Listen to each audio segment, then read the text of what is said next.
बाजार अल्पुरा।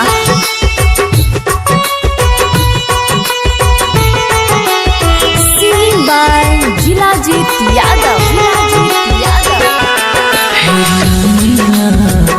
जाइ छियो परदेश हे कन्हैया, जाइ छियो परदेश। सासु ससुर के सेवा करिहा, सासु ससुर के सेवा करिहा, करिहा न कोनो कलेश हे कन्हैया, जाइ छियो परदेश हे कन्हैया, जाइ छियो परदेश।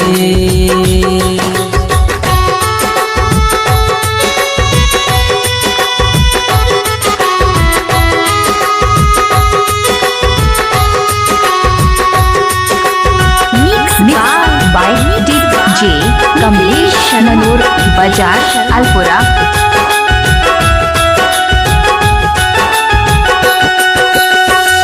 दोसरा के तू अंगना में जइहो, ननदों के बहिन बनइहो हे कन्हैया, ननदों के बहिन बनइहो।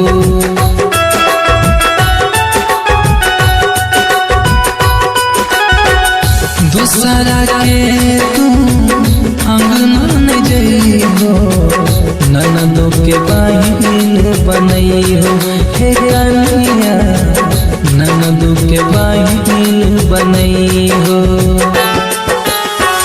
के करो से तू नहीं बतियाइहो, के करो से तू नहीं बतियाइहो, रखी हो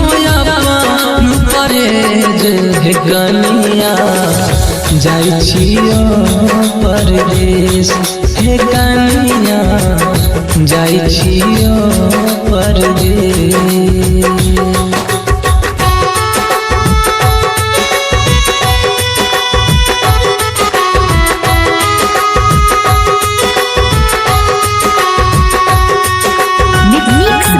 DJ कमलेश ननूर बाजार अल्पुरा।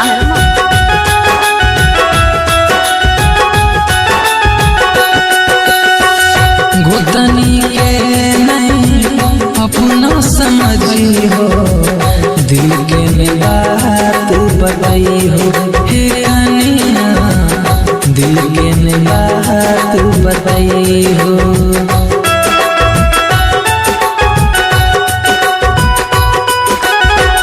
गोतनी के नहीं अपना समझी हो, दिल के बात बताई हो हे कन्हैया, दिल के बात बताई हो।